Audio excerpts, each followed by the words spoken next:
예, 인간 중심주의에 대한 반성인데요. 지금 그 창조신학 특강이라고 하는 책을 제가 뭐 양승훈 박사님이나 조덕용 박사님 한 10년 정도 됐는데요.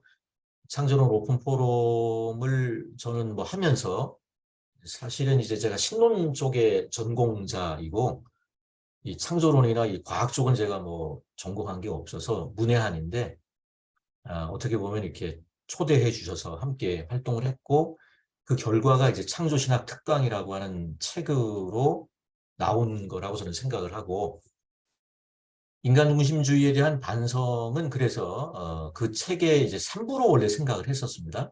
3부로 생각했던 창조 윤리에 대한 거를 뭐 어디 학교에서 제가 발표했던 것 같은데 챕터 1개 정도로 인간 중심주의에 대한 반성이라는 제목의 장으로 소화하는 것으로 제가 만족을 했고 그래서 그 내용으로 생각을 하시면 될 것 같습니다.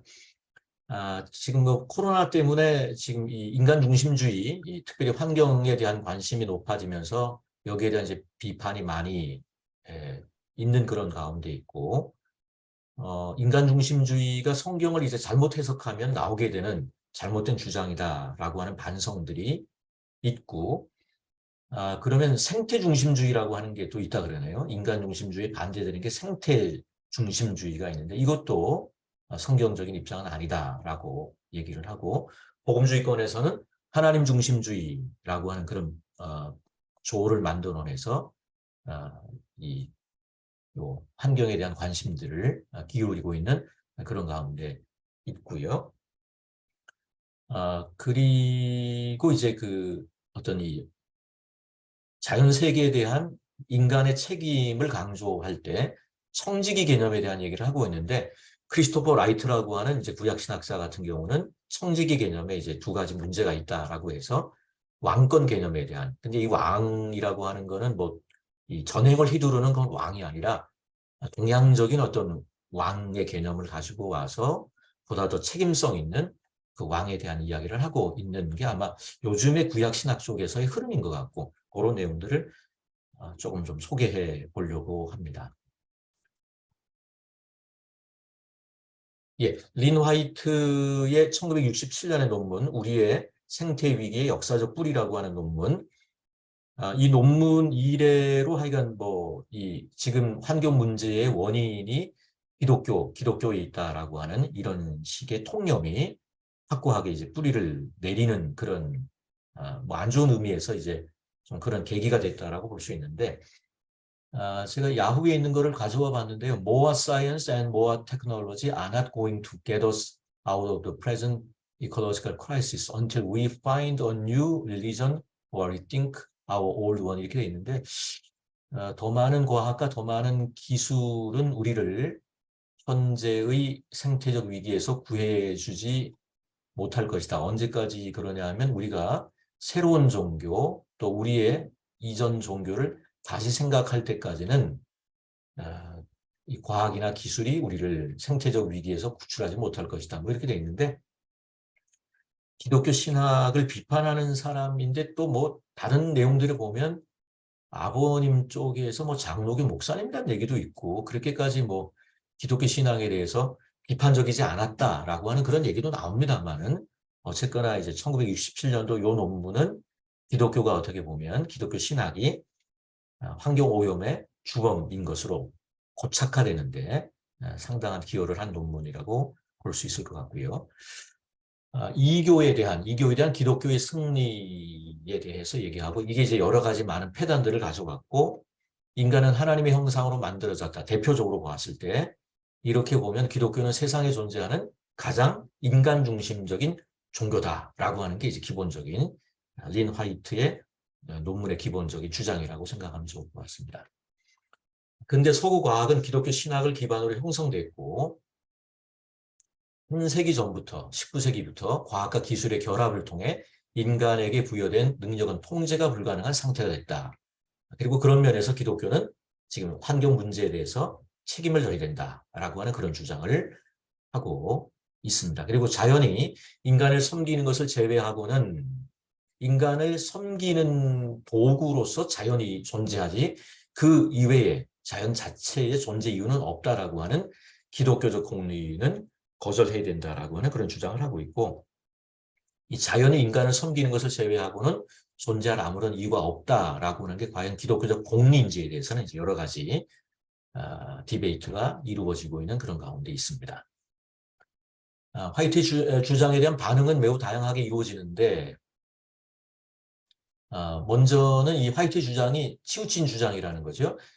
기독교만이 아니라 기성 종교 전체가 다, 다른 종교도 다 인간 중심주의를 지향하고 있기 때문에 오늘날의 생태 문제에 대한 책임이 기독교에만 있다라고 얘기하는 것은 지나친 주장이다라고 하는 화이트의 주장에 대한 좀 비판적인 그런 입장이 배진되기도 하고요. 그런가 하면 범신론에 반대되는 유대 기독교 신학이 자연에 대한 인간의 통치에 대한 책임이 있다라고 하는 주장을 통해 이 화이트의 주장을 지지하는 그런 목소리도 있었습니다. 대표적으로 1989년 아마도 이 타임지인 것 같습니다. Endangered Earth라고 되어 있는데요. 1989년 1월 타임지에서는 이 교의 범신론과 비교하여 유대 기독교 신학은 자연에 대해서 호의적이지 않은 태도를 보였다라고 하는 글이 등장하기도 해서 어떤 면에서 린 화이트의 주장에 동조하는 그런 주장도 있음을 우리가 볼 수 있습니다. 예, 크리스토퍼 라이트라고 하는 구약신학자죠. 선교지에서 인도에서 아마 선교 경험도 있으신 분이고 여러 다작의 그런 구약신학자입니다. 1983년 우리나라에서는 아마 87년 정도 번역이 됐을 것 같습니다만 현대를 위한 구약윤리죠. 자, 이 밑에가 지금 뭐 잘 못해서 펜 같은 게 안 돼서 잘 못하겠네요. 현대를 위한 구약윤리로 번역이 됐는데 이건 뭐 굉장히 좋은 책이라고 볼 수 있고 구약윤리에 대한 토론이 거의 이루어지지 않는 그런 가운데 독보적인 그런 책이었다라고 볼 수 있고요. 95년에는 여호와의 길로 행하기라고 하는 논문집을 출간했고 2004년에는 이 두 개를 엮은 거겠죠. 현대를 위한 구약윤리라고 하는 이 단행본과 95년에 논문집을 엮어서 통합해서 책을 썼습니다. 이게 현대를 위한 구약윤리인데 우리나라 말로는 똑같은 말로 돼 있어서 조금 좀 오해가 되는데 원래 영어 제목은 다릅니다. 다르게 돼 있고 현대를 위한 구약윤리로 큰 책으로 증보가 돼 있고요. 지금 이 현대를 위한 구약윤리라고 하는 1983년의 책하고 2004년에 이 책이죠. 이 책의 분량이 상당히 차이가 나는데 여러 가지 내용들이 이제 보완된 것도 있겠지만 그 중에 이제 중요하게 달라지는 게 하나가 있다면 여기는 이제 환경에 대한 얘기가 아예 없습니다. 생태학에 대한 얘기가 없는데 현대를 위한 구약윤리 2004년도에 나온 책에는 생태학과 지구라고 하는 4장으로 제가 기억합니다만 세 번장이 첨가되어 있고 거기에 나오는 내용을 제가 상당 부분을 오늘 좀 같이 생각해 보려고 합니다.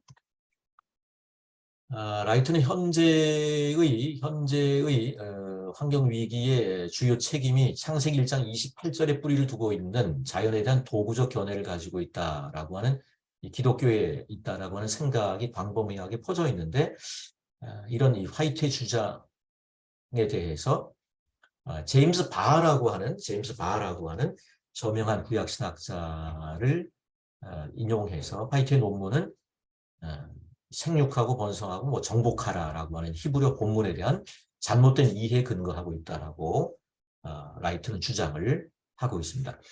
제임스 바도 굉장히 유명한 그 구약신학자인데 제가 그 뭐 위키피디아나 이런 데 찾으니까 사진이 안 나오네요.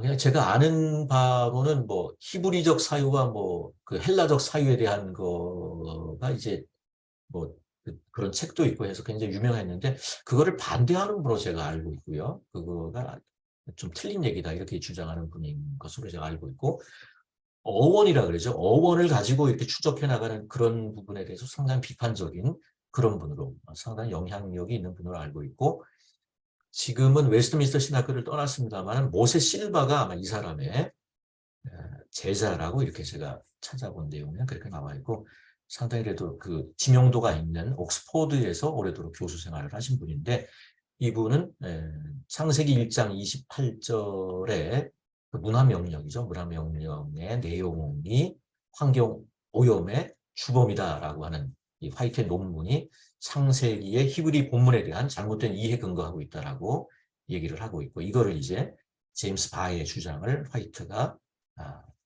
근거로 해서 린 화이트의 주장을 반박하고 있는 그런 내용을 볼 수 있습니다. 인간의 지배권은 뚜렷한 수탈적 측면을 전혀 포함하고 있지 않다는 거죠. 생육하고 번성하고 뭐 다스리라라고 하는 이 지배권에 대한 얘기가 수탈적 측면을 포함하고 있지 않다는 겁니다. 그것은 잘 알려져 있는 목자, 왕, 셰퍼드 킹에 대한 동양 사상에 가깝다. 그러므로 창조에 대한 유대 기독교적 가르침은 린 화이트의 주장과 같은 논의들이 제시하는 생태 위기에 거의 아무런 책임이 없다. 반대로 창조 교리에 대한 성경적 토대들은 그 반대 방향으로 수탈할 수 있는 면허장과는 거리가 먼 존중하고 보호할 의무를 항하고 있는 것으로 보인다. 이렇게 라이트는 주장하고 있습니다. 라이트는 창조주와 피조물 사이의 이원성, 창조주와 피조물 사이의 이원성은 모든 성경적 사고와 기독교적 세계관에서 본질적이다 라고 얘기를 하고 있고, 이 창조주와 피조물의 이원성이라고 하는 것은 하나님과 피조 세계 사이의 구별은 모든 실제가 궁극적으로 하나라고 하는 이론론과도 다르고 또 이 범신론과도 다르다라고 하는 것을 지적을 하고 있습니다. 그리고 이제 그 크리스토퍼 라이트는 의인화와 인격화에 대해서도 좀 구분을 합니다. 성경은 자연에 대해서 의인적인 표현을 많이 쓴다는 겁니다. 그러나 인격화해서 표현하지는 않는다. 이 두 가지를 구별을 하고 있습니다. 구약 성경은 자주 자연을 의인화해서 말하고 있는데, 하늘이 하나님의 영광을 선포하고 땅은 그 거민들을 토해냅니다. 하지만 오직 하나님께만 합당하고 때로는 파생적으로 하나님의 형상을 지니고 있는 인간들에게만 합당한 인격적 지위와 영예를 창조 세계에 부여하는, 이것은 우상숭배다라고 라이트는 주장을 하고 있어서 의인화와 인격화에 대해서 자연을 의인화하고는 있지만 인격화하는 것에 대해서는 성경은 반대하고 있다라고 라이트는 개념적인 구분을 좀 하고 있고요. 이 성경이 자연을 탈신성화했다라고 하는 견해도 잘못된 대중적 입장이다라고 이제 라이트는 주장을 합니다.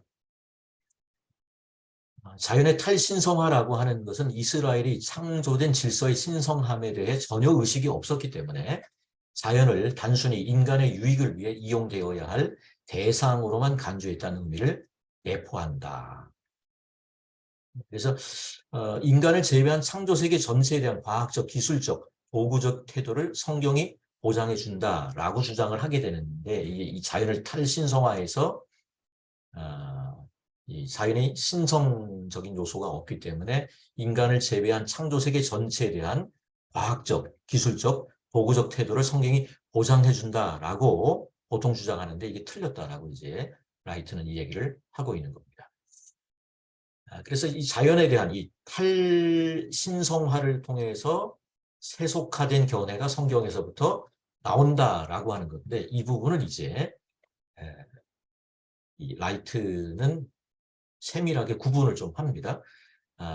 그래서 뒤를 먼저 보시면 여기요. 여기 그 창조 세계를 성스러운 것으로 대하는 것은 가능하다는 겁니다. 그러나 신적인 것으로 대하는 것에는 이게 성경은 그렇지 않다라고 여기도 이제 개념적으로 좀 구분을 합니다.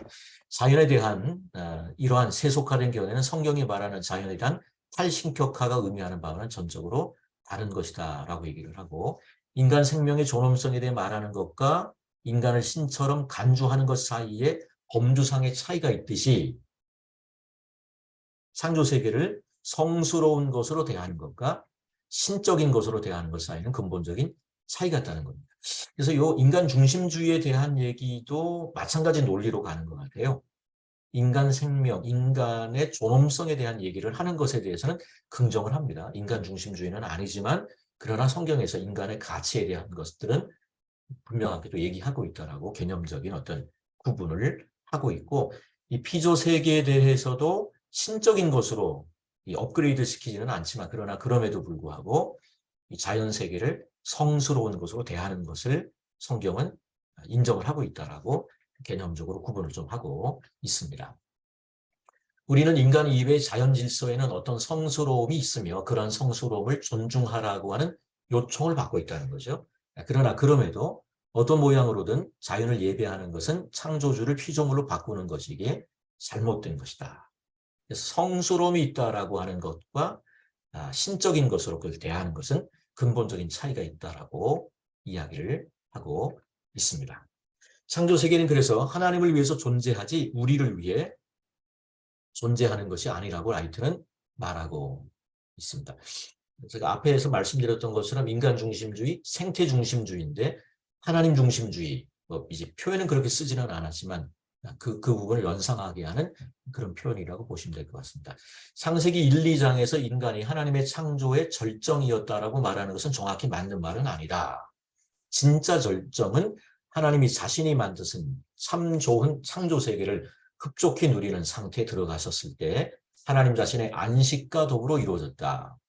창세기 1, 2장에서의 어떤 핵심적인 게 하나님의 안식이었다라고 하는 주장은 몰트만도 이제 이런 주장을 하는 것 같습니다. 인간이 하나님의 창조의 절정이었다라고 창세기 1, 2장이 얘기하는 게 아니라 진짜 절정은 하나님 자신의 안식과 더불어 이루어졌다. 이렇게 얘기하고 있고, 그래서 창조 세계가 피조 세계가 우리를 위해 존재한다는 생각은 라이트의 입장에서는 얼토당치 않은 자만이다라고 주장을 합니다.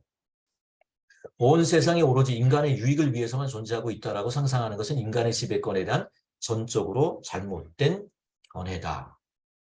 뭐 최근에 이제 구약 신학자들의 주장, 뒤에 조금 더 나오겠습니다만 이렇게 주장하는 그런 내용들입니다. 창세기 1장 26절 하나님 형상으로 지음받은 거고 28절은 이제 문화명령, 생육하고 번성하고 땅을 정복하라고 하는 이 말씀은 인간에게 세상을 다스리는 지배자라고 하는 신분을 부여한다. 하지만 지배자들을 위한 이게 이제 왕권에 대한 얘기 때문에 그렇습니다.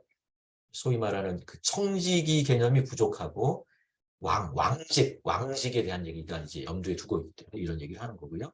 인간에게 세상을 다스리는 지배자라는 신분을 부여한다. 하지만 지배자들을 위해 백성들이 존재하고 있다는 것은 정권을 바라보는 성경적 관점이 아니다. 오히려 그 역이 맞는 말이다. 우리가 가지고 있는 통념과는 상당히 좀 다른 왕권 개념을 구약신학자들이 지금 주장을 하고 있고 거의 끝에 이 부분이 다시 좀 제 강의 끝에 나오는 것 같습니다. 그래서 결론적으로 보면 인간 중심주의는 성경적인 주장이 아니다라고 하는 게 라이트의 주장입니다. 창조 세계는 오직 인간의 유기만을 위해 존재하는 것이 아니라 하나님을 영화롭게 하고 하나님께 기쁨을 가져다 주는 일을 가치 있게 본다. 그리고 두 군데 성경을 인용하고 있습니다. 욥기 38장에서 41장, 시편 104편인데요. 욥기 38장부터 41장은 창조 세계 가운데 인간의 유익을 위한 용도는 고사하고 인간들이 거의 목격조차 할 수 없는 부분들을 찬양하고 있다. 인간 중심주의가 아니라는 거죠. 시편 104편은 하나님이 인간을 먹이시고 쉴 곳을 주기 위해 땅의 자원들을 제공해 주셨다고 말하는 것조차도 하나님이 나머지 짐승들과 새들과 물고기들을 위해 해주시는 것을 우리 인간을 위해서도 똑같이 해주신다고 말하는 것, 그 이상을 말하고 있지 않다라고 얘기하면서 인간 중심주의는 성경적인 주장이 아니다라고 라이트는 결론을 내리고 있습니다. 자, 그러나 그럼에도 인간의 독특성을 또 인정해야 된다라고 얘기를 합니다. 세 가지 정도의 근거를 드는데요. 하나님은 모든 피조물 가운데 오직 사람만을 자신의 형상으로 지으셨고, 둘째, 다른 모든 피조물은 천사들 혹은 하나님 엘로힘 번역이 하나님으로도 되고 천사들도 되기 때문에 그렇습니다. 하나님보다 약간 낮은 그리고 영광과 존귀로 관이 씌어진 피조물인 그의 발 아래 놓여 있고 모든 생명은 하나님께 중요하다는 일반적 원칙의 범위 내에서 하나님은 사람의 생명이 각별한 존엄성을 갖는다고 선언하고 계시기 때문에 그럼에도 인간의 독특성은 인정돼야 된다라고 하는 거고요. 가령 예수님께서도 우리가 다른 피조물들보다 더 가치 있다는 사실에 근거해서 하늘 아버지를 신뢰하라고 하는 익숙한 권면들을 하셨고 물론 그러한 말씀들은 다른 피조물들이 전혀 가치가 없다는 의미가 아니다. 오히려 그 말씀이 갖는 전체적인 영향력은 동물들이 하나님께 본래적인 가치를 지니고 있다는 사실에 의지하고 있다. 그렇지 않다면 사람들이 다른 피조물보다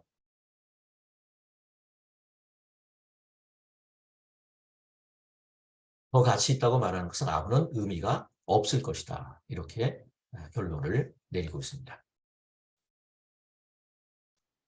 자, 인간 중심주의가 이제 성경적인 게 아니다라고 얘기를 했는데요. 지금 이제 노아라고 하는 영화를 제가 가져왔는데 인간 중심주의에 대한 대표적인 어떤 반대하는 그런 그 베이스를 깔고 있는 영화라고 보시면 되겠습니다. 2014년에 개봉된 노아라고 하는 영화는 성경의 이야기를 기반으로 한 기독교 영화인 줄 알려져서 많은 교회에서 성도들을 데리고 가서 관람했다가 깜짝 놀랐습니다. 굉장히 비성경적인 내용이 그 가운데 나와 있는데 두 가지 정도가 성경의 내용과 배치되는 설정을 담고 있습니다. 첫 번째가 타락천사죠. 타락천사. 요거를 이제 그 구약 성경 창세기 6장에 나오는 네피림으로 보는 겁니다. 창세기 6장에 나오는 네피림이 타락천사들이다. 이렇게 보고 있고 타락천사들이 가인을 도와서 최초의 문명을 이루게 했다는 건 가능한 주장이 될 수 있겠지만 노아가 방주를 만드는데 이 네피림들이 타락천사들이 도왔다라고 하는 설정은 좀 성경 아는 사람들 입장에서는 이게 좀 상당히 불편함을 느끼게 되고요. 결정적인 거는 이제 두 번째인데 감독 이름은 제가 기억 못 하겠습니다만 인간 중심주의에 대한 강한 반감을 가지고 이 영화를 만든 것 같아요. 어린 시절부터 노아의 방주에 관심을 가졌다라고 하는데 실제로는 인간 중심주의에 대한 강한 반감이 그 가운데 깔려 있는데요. 이 영화가 성경의 내용을 왜곡하고 있는 부분은 바로 인간 중심주의에 대한 강한 반감인데 노아에게 하나님께서 신탁을 주시는데 그 계시의 내용이 인간 없는 새로운 세상이 노아에게 주신 하나님의 원래적인 신탁의 내용입니다. 너 당대로 인간은 멸종을 시켜라 라고 하는 게 이제 하나님이 본래적으로 노아에게 주신 메시지였다. 이렇게. 근데 이제 이걸 불순종하게 되는 것으로 이 노아라고 하는 영화가 끝나게 됩니다. 노아는 방주를 지어서 다른 생명체를 존속시키고 자신을 포함한 인류는 끝장내야 하는 사명을 받았지만 마지막에 하나님의 명령에 불순종하여 인류를 존속시키기로 하였다는 것이 기본적인 이 영화의 줄거리라고 할 수 있습니다. 그래서 엠마 왓슨인가요? 엠마 왓슨이 여기 엠마 왓슨이 해리포터 해리미온인가요? 해리미온이었는데 여기가 이제 임신을 하죠. 임신을 하는데 여기가 이제 남아를 낳게 되면 죽여야 되는 겁니다. 남아를 낳게 되면 죽이고 여아를 낳게 되면 그냥 살리는 쪽으로 가는데 남아를 낳는데 이제 죽이지 못하게 되는 쪽으로 영화가 이제 거의 마무리가 되는 그런 쪽으로 보시면 될 것 같고 그래서 인간 중심주의에 대한 강한 반감 이 부분을 드러내는 게 이제 이 영화라고 보시면 될 것 같습니다. 창세기에 나오는 내용을 제가 해놨는데 요거 5절에서 7절은 홍수 심판이 인간의 죄에 대한 심판이고 11절, 13절은 온 땅과 모든 혈육이 있는 자의 행위에 대한 심판. 약간 그 온도 차이가 있는 것을 좀 확인할 수 있고요. 라이트는 창세기 1장과 2장에 기록된 두 창조 기사가 모두 하나님의 선하심과 가치 있는 나머지 창조 세계 안에서의 인간의 우월성, 선성, 탁월성을 보여준다. 창세기 1장 쭉 나오는 그런 내용이고요. 인간의 그 존엄성에 대한 얘기가 나오는 내용들이니까 보시기를 바라고 결론적으로 보면 인간 중심주의가 가져온 폐단에 대해서 우리는 조심해야 되겠지만 그렇다고 성경적 의미의 인간의 존엄성에 대한 주장을 버릴 필요는 정말 이제 없어 보인다. 라고 하는 게 저 나름의 결론이라고 보시면 될 것 같습니다. 이 화이트라고 하는 사람은 중세 역사가였습니다. 그의 가장 중요한 책은 1962년에 중세 기술과 사회 변화라고 하는 책이고 이 책을 통해서 퓰리처상을 받은 것으로 제가 알고 있고요. 이 책은 화이트에게 여러 상을 안겨주었고 이른바 과학이 기술로 활용되면서 인간의 삶뿐 아니라 피조세계에 엄청난 변화가 이루어졌다. 라고 하는 거고요. 다른 사람을 제가 좀 가져와 봤습니다. 볼파르트 판넨베르그를 가져와 봤는데요. 조직학 인간론에서 하나님의 형상을 다루는 문맥에서 우리 시대 생태적 위기의 역사적 뿌리가 기독교 신학에 있다는 린 화이트의 주장에 대해 그런 주장은 거부되어야 된다. 판덴베르그도 이제 그런 주장이고요. 그러면서 뭐라고 주장하냐면 도리어 그런 위기를 불러오게 된 원인이 기독교 창조론을 상실한 데 있다. 기독교 창조론이 오늘날의 생태계 위기의 역사적 뿌리가 아니고 거꾸로 세속화된 서구의 문명이 문제지, 기독교 창조론을 상실한 게 문제지, 그리고 이제 그 세속화된 게 문제지, 기독교 창조론이 그 환경 위기의 어떤 원인이 아니다라고 판덴베르그는 거꾸로 이제 린하이트의 주장을 반박하고 있는 그런 내용입니다. 그런데 저 기술과 산업 사회를 통해 자연 세계를 제한 없이 착취하여 생태학적 위기를 초래한 것에 대해 성서가 인간에게 창조 세계를 다스리라고 부여한 통치 사명에 대한 책임이 있다는 비판은 거부돼야 된다라고 하고 있고, 현대 산업사회의 기초가 근대의 세속 문화 속에 있다. 이러한 근대 세속 문화는 16세기, 17세기 종교 전쟁 이후에 자신의 역사적 뿌리라고 할 수 있는 기독교의 속박으로부터 벗어나게 되고, 근대 세속 문화가 발전하기 위한 조건들 가운데 하나는 종교적 동기들 속박, 그리고 그에 기초한 사회적 삶의 주변 조건들로부터 해방이었기 때문에 기독교 창조론을 버리게 되면서 결과적으로 오늘의 생태적 위기가 있었다라고 판덴베르그도 보고 있습니다.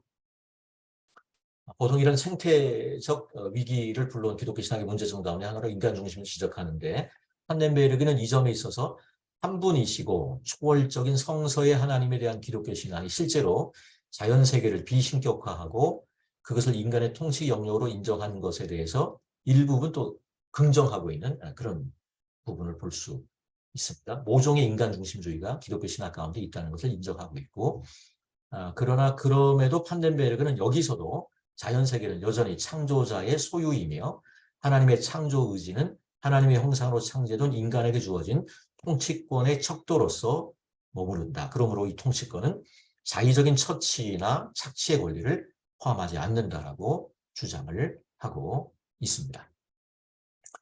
그러면서 판덴베르그는 이제 자연세계란 인간의 통치권은 정원관리다 이렇게 얘기를 하고 있고, 에덴 동산에 인간에게 주어졌던 임무다.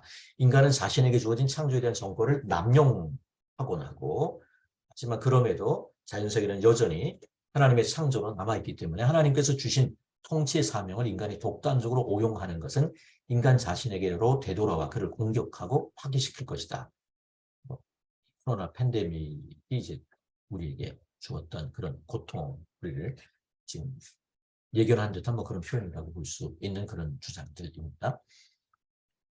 그러므로 오늘날의 생태적 위기는 다음의 사실을 기억하라는 의미로 이해될 수 있다. 성서의 하나님께서 이전과 마찬가지로 여전히 창조의 주님이시며 인간이 자의적으로 창조에 개입하는 것은 무한정 확장될 수 없고 그 결과로 치러야 하는 대가가 상당하다. 이렇게 번역하는 게 좋을 것 같습니다. 자, 이제 마지막 부분인데요. 이 부분과 관련해서 창조 세계를 향한 우리 인간의 적절한 입장으로 종종 제기된 청지기 모델에 대한 라이트 견해를 살펴보면 좋을 것 같아요. 제가 지금 성량교회인가요? 송준임 목사님의 개혁주의 생태신학도 읽고 있는데 여기서도 이제 청지기 모델을 얘기를 하고 있거든요. 근데 청지기 모델에 대해서 다소간 근본적인 성경적 질을 포함하고 있다는 점을 라이트는 인정하면서도 두 가지 점에서 취약하다라고 얘기를 하고 있어서 그 부분을 좀 보면 좋을 것 같습니다. 첫째는 어떤 문화적 상황에서는 청지기직이 일반적으로 금전과만 관련이 있다는 데는 인상을 주는 약점이 있다. 둘째로 더 심각한 것은 청지기라는 말이 때때로 비기독교계에서 천연 자원들을 거리낌 없이 비양심적으로 수탈하는 것에 대한 도덕적 분위기를 제공해 주기 위해서 사용되고 있는 점이 더 심각한 이 청지기직이라고 하는 말이 가지는 어떤 한계라고 지적을 하고 있고, 청지기라고 하는 말은 환원주의적인 우리 과학의 지배적 정신에 대해서 그리고 수탈적인 우리의 테크놀로지 정신에 대해서 사실상 아무런 도전을 하고 있지 않다라고 라이트는 얘기를 하고 왕권 얘기를 합니다. 왕직 모델로 왕이 자신이 다스리는 자의 종으로서, 왕권 개념은 우리랑 좀 많이 다른 것 같습니다. 어떤 성격의 사람이 되어 무엇을 해야 하는지에 대한 온전한 성경적 가르침을 진지하게 받아들이는 것을 조건으로 한다라고 라이트는 이 왕직 모델을 이 청지기직에 대한 대안으로 제시를 합니다.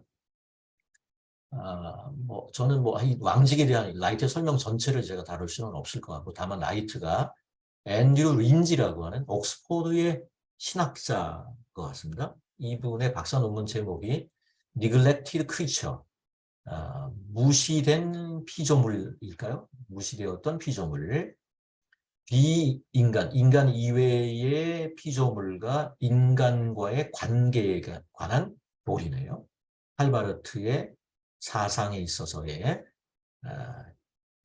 인간 이외의 존재와 인간과의 관계에 대한 교리. 이분이 이제 콜린 건턴이라고, 저도 좀 영향을 받은 분인데, 콜린 건턴 지도하에 콜린 건턴의 제 박사 논문 아웃사이드 리더였었는데요. 킹스 칼리지, 런던 대학의 킹스 칼리지에서 콜린 건턴의 제자로 되어 있는데, 이 동물에 대한 보호에 대해서 상당히 관심을 기울이는 그런 분으로 이해를 하고 있습니다. 라이트가 이 앤드류 린지의 말을 인용합니다. 섬김이 없는 주권은 있을 수 없으며 주권이 없는 섬김도 있을 수 없다. 창조 세계 안에서 우리의 특별한 가치는, 논문 제목하고도 연결되는 것 같습니다. 다른 피조물들에 대해서 갖는 특별한 가치, 다른 피조물들과의 관계에서 갖는 가치에서 창조 세계에서의 인간의 특별한 가치가 매겨진다라고 이분은 이야기하고 있는데, 이 부분은 이제 라이트가 왕직에 대해서 설명하면서 린지의 말을 인용을 하고 있어서 보통 이제 통념적으로 많이 통용되고 있는 청지기직의 이제 한계를 극복할 수 있는 대안으로 이 왕직 개념에 대한 이 내용을 소개하고 있습니다. 제 강의는 여기까지입니다. 마치겠습니다.